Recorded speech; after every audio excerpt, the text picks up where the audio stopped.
Oh my God, dude. How does he do it? I don't know.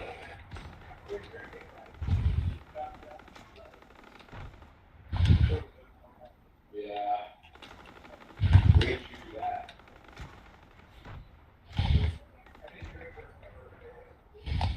The whole time? Wow.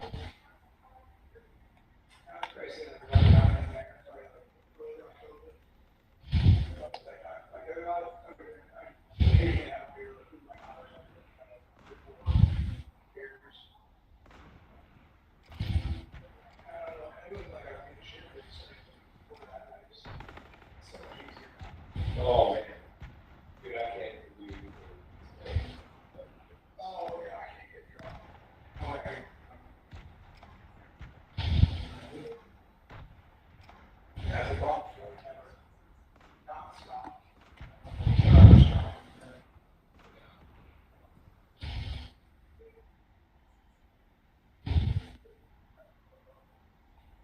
Yeah.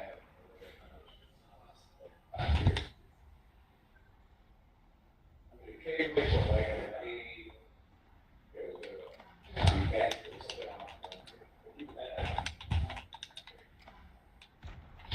I had one guy in Texas last year.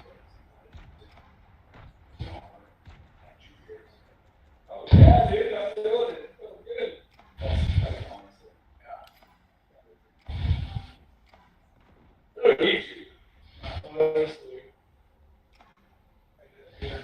Yeah, dude, that's the nastiest loudest. That's the only that whole one. That's the one corner right there. I think Tiger Woods.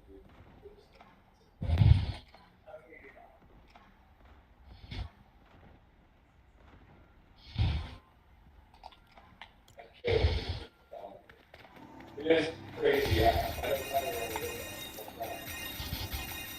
know. It is nuts.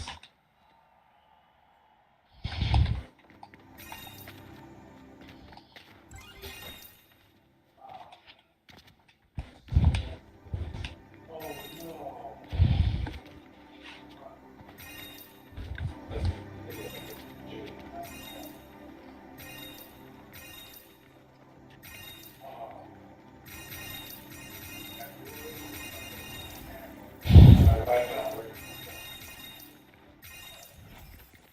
Oh shit.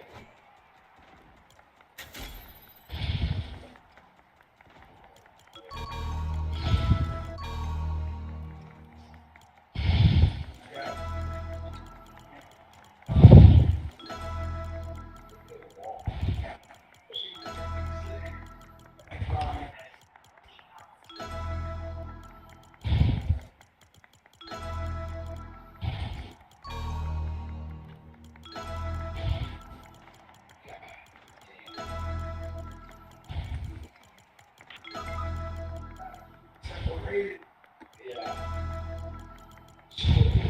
Video.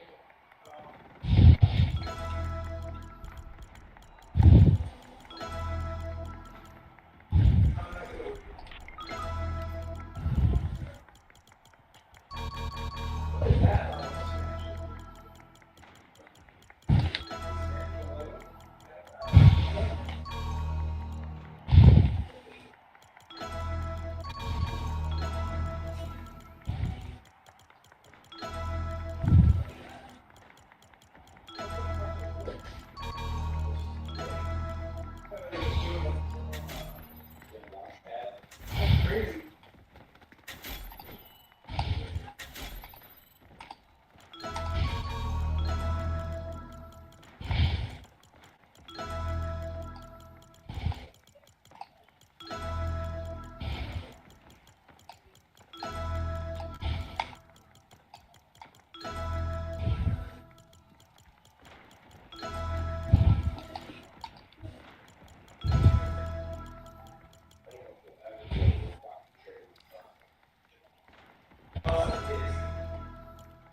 Shut the fuck up.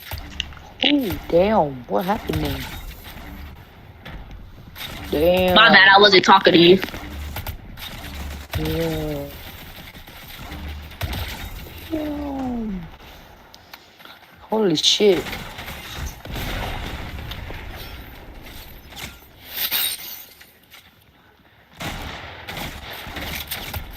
Dang, bro.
All right, we focus all the time on how morally depraved this regime is, how they're able to dehumanize people, how there is a whole ecosystem of people that are in this. And it's easy to pick on Trump, it's easy to pick on Vance because these people are psychopaths and just the most horrible people on the planet. But Ben Palmer has been digging into the cult members to understand when people see immigrants, how do you have no empathy towards them? And so I'm going to play for you what he did. This is fascinating. Stay locked into this video because this is going to give you some psychology on the cultist. Start the clip, Kylie. My own hotline for reporting illegal immigrants, and people call it thinking that it's legitimate. I talked to a kindergarten teacher that wants to deport the parents of a kindergartner at her school. And it looks like they have a child who was born in New York, which makes them an American citizen. Yeah. So we're looking to deport the parents and leave the child. Right. Like I said, I don't know if they're here illegally. I just think it's odd, you know? It's very odd. What did you say was odd? It's just odd for them to even be here. Like, I'm a teacher at a school. Okay, I know the schools. I know the whole law about schools. I mean, they seem like nice people or whatever, but I looked them up in our files, and I was like, oh, she was born in Honduras, and he's born in El Salvador. So right there, it's like, okay, maybe I'm on the right path. You know, they drop off their kid every day.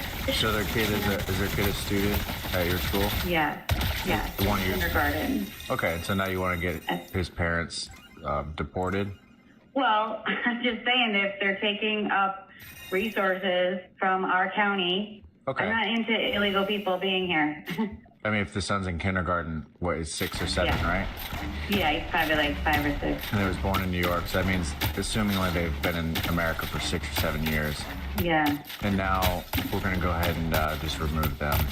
Are you like questioning that or what do you know? Yeah. Sorry, no, I'm just writing this down for my own Okay. personal notes, and my supervisor Okay. teaches at school wants kindergarten child's parents You deported. make it sound terrible. You make it sound like it's terrible, but Oh, well, I'm just writing down what you're Yeah. telling me. okay. Well, yeah, okay. Sounds terrible. Let's see if I can write that down. And that's Hispanic in an area where you wouldn't normally see Hispanics. Okay. Right. Like people that are born in another country. Yeah. Okay, pause it right there and this goes on and it gets even more diabolical. But did you see how when he just repeats what her desires are, that she's like, oh, wait a minute, you make it sound terrible.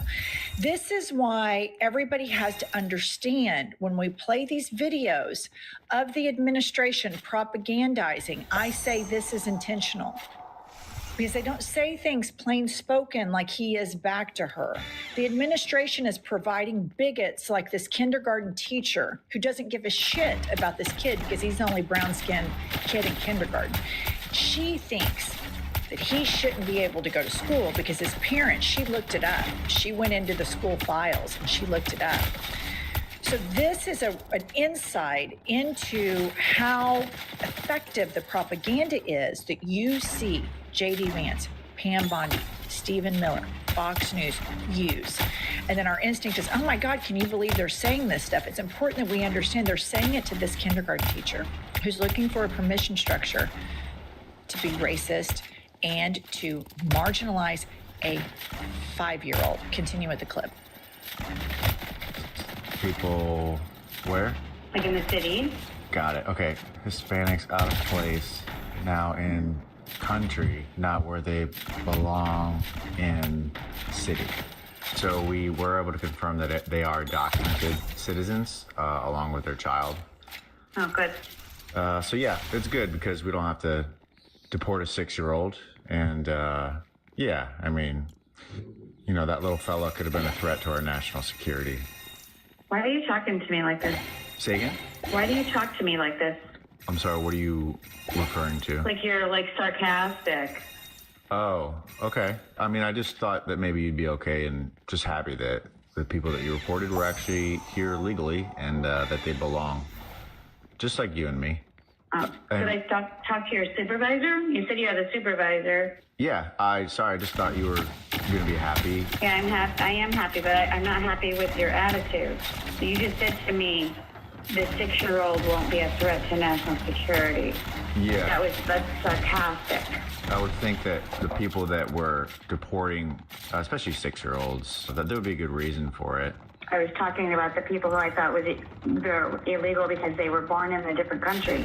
I can't help if they have a 6-year-old. That's on them. You know what we'll do? I'll get in touch with the supervisor. I send him a text. When he gets back to me, I'll see if he can follow up. Okay, stop right there before we get to the supervisor call. Do you notice that she thinks she can be a piece of shit? Yeah. And then when he responds back to her, the white supremacy takes over, and then she Karens him and she wants to speak to a supervisor because he very calmly, and this is a comedian who set up a deportation line to see who would call in. And a kindergarten teacher called in. And so, you know, we always talk about, Pumps and I do, like when we studied World War II, why didn't anybody do anything? And when you study it, you realize because a lot of people are just like this kindergarten teacher. They're exactly like this kindergarten teacher. Pumps will say, you know, why wasn't anybody do anything about Jeffrey Epstein? Because a lot of people just go along with abuses and moral depravity and take no issue with it. And so, Pumps, what's your take on this gal so far? What's what jumped, I mean, first of all, I think she's a piece of shit. But like she says, I don't want these people taking our resources. And going back to the 1930s, you know, Stephen Miller gives this speech. I've seen him give it several different times that mirrors a Nazi propaganda speech about, you know, our schools, you can't get an education because they're taking our resources. You get better hospital care because they're taking our resources. So it's like she believes all the bullshit about if I give it to an immigrant, the resources of school, the resources of healthcare, then I can't have it. Like she believes in what Stephen Miller continues to say, which parrots Nazi propaganda in that you can take my resource. If I give them resources, they take my resources, and that narcissism that goes with that. And then I thought, here you are, a fucking kindergarten teacher, and you are willing to inflict generational trauma on this child. What do you think is going to happen to a kindergartner if their parents are ripped away and shipped off to another country, leaving that child who's an American citizen here? What happens to him? Like, just as fucking twat all day long and twice on Sunday. And here's the thing, like you said, there's so many people that just go straight down the line with this, that see no problem of it. Well, first and foremost, she doesn't care. And it's not that it's taking resources from her. It's deeper and worse than that. He's brown-skinned and he's not worthy of humanity. The issue is that she is far more concerned with him just getting, not taking, but him receiving. I guarantee you this lady goes to a church. I guarantee you. And I know this type of white woman. I've had to deal with this type of white woman my whole life, my whole experience in Oklahoma. And you can sit and bang your head on a lamppost all day long and think, why do these women not care about somebody else's child? But they are abundant, and the reinforced propaganda from this regime to use women to come out and say they're weaponizing empathy against us and they're weaponizing compassion against us. It's just going to create more and more monsters. And sadly, I've had conversations similar to this with people about healthcare, about gay marriage. And they simply have looked me right in the face and said, I don't care. My child is not going to be gay, or I have health care, and so I don't care if other people have health care or not. This is taught and reinforced. And she faced, all that guy did is put a mirror up to her. That's all he did. He repeated what she said and put a mirror up to her, and she didn't like it. And the lesson here is that we have to put mirrors up to people around us. We have to put mirrors up to people in our lives. There is many resistance that can happen because we have a cultural cancer in this country that is growing and metastasizing all over the place. This cult, it's easy to just look at the administration. It's easy to look at the rubes that rush the Capitol. It's deeper and bigger than that. I believe our numbers are more, but these people are diabolical and ambitious. Okay, continue with the clip. His name is Brian. But yeah, thought you'd be happy to know that they're documented, but we'll have the... I am happy. I'm super happy. I'm glad, that's wonderful. Well, it's good. The 6-year-old can stay in the school, and, I know it's tough looking at him. But yeah, we'll get on my supervisor. Just he'll give you a call back in a little bit. My understudy here said you were having some issues with him about some out-of-place Hispanics. Something like that, yeah. Okay. You sound exactly like Greg. Okay. I just didn't like his attitude. I really do apologize for that. It looks like Brian said we did confirm the document status of these individuals, and we're happy we were able to do that for you despite the sarcasm and the things that you're complaining about. Okay, yeah, I'm glad. I'm glad that they're fine folks and belong here and all that good stuff, but he's criticizing me because there was a 6-year-old boy involved. You know what I mean? But he's acting like it's like I'm this terrible person because I'm going to deport a 6-year-old. And in fact, he goes today. He goes, because a 6-year-old would be a threat to national security. So again, somebody put a mirror up to this woman, and the lesson in that is we have to continue to put a mirror up to MAGA. We have to continue to put a mirror up to the religious hypocrisy that is the bulk of this cult.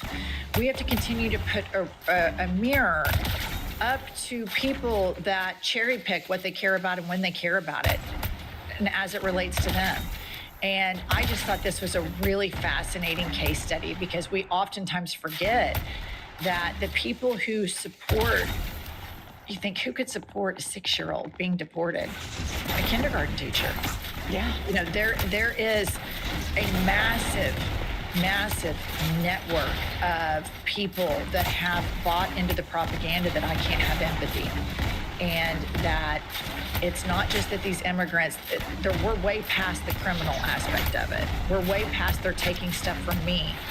Right. We are at the state where these people are not worthy of an education. These people are less than, and they are not worthy of anything in this country. It's so cruel. And I can't believe that this movement has reached the top pillars of the federal government. You want to know why nobody cares about Jeffrey Epstein? They have supporters like this that don't care about a kindergartner. Yeah, it's pretty stunning, because the MAGA people in my life that would go straight down the line of all of Jesus's teaching of helping the sick, feeding the poor, all that stuff, feel the exact same way this woman does when they, by consuming the news they consume, voting the way that they do, they are easily broadcasting.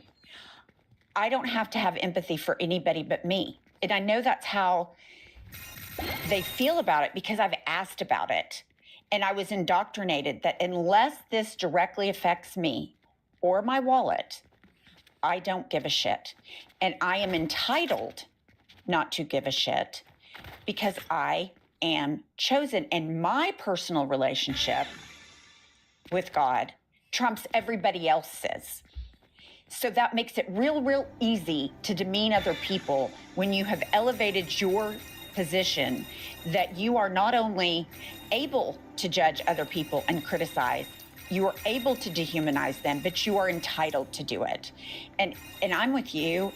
The fact that this is all over the government, it's fucking terrifying, especially when you think the separation of church and state were the pillars of how this nation was founded.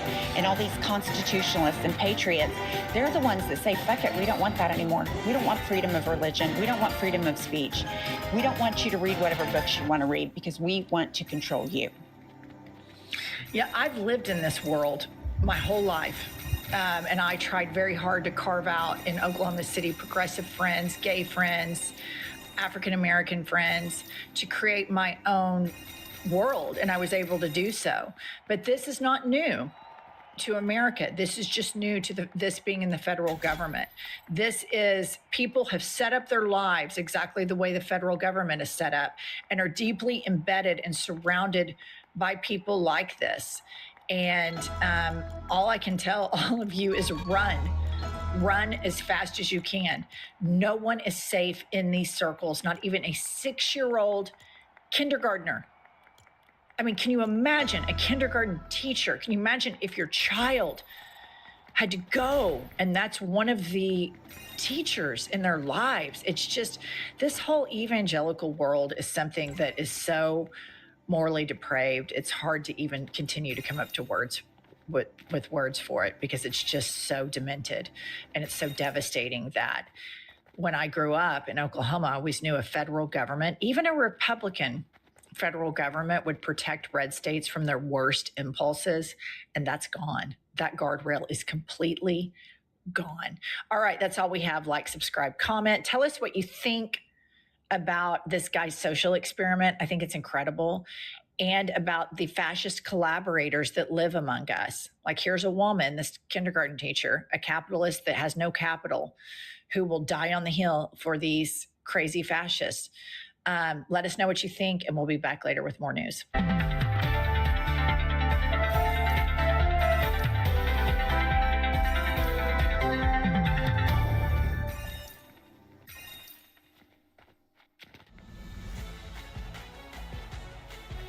Yep, it's Groundhog Day.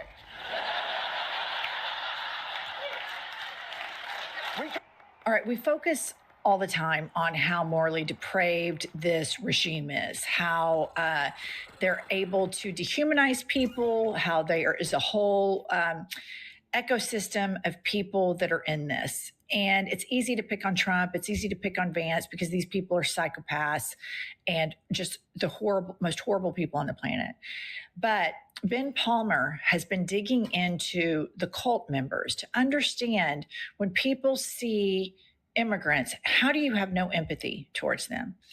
And so I'm going to play for you what he did. This is fascinating. Stay locked into this video because this is going to give you some psychology on the cultist. Start the clip, Kylie. My own hotline for reporting illegal immigrants, and people call it thinking that it's legitimate. I talked to a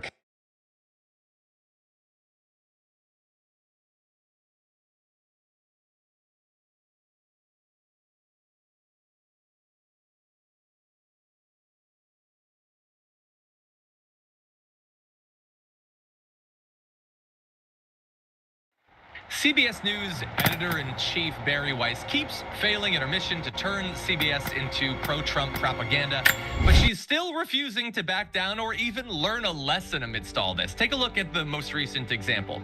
So there's this guy, Dr. Peter Attia, a wellness guru that was hired by Bari Weiss, as well as other sort of right-leaning or right-appealing contributors just last month to come on to CBS News. And like every other decision that she's made, it immediately blew up in her face. How? Well, it turns out that he has some interesting friendships in his past, notably Jeffrey Epstein, because he appeared in the Epstein files. And look, a lot of people in the files. I technically am in the files, but he is in the files a little bit more than me. I appear one time. He appears 1,700 times in the Epstein files, which is not a good look. But it's a notably worse look when you start to dig into what his appearances are. I'm in the Epstein files because I hosted an episode of The Young Turks. He's in the Epstein files because in an email from 2015, he told Epstein that, quote, "The worst part about being your friend is that the life you lead is so outrageous, and yet I can't tell a soul." Yeah, Peter, why can't you tell a soul?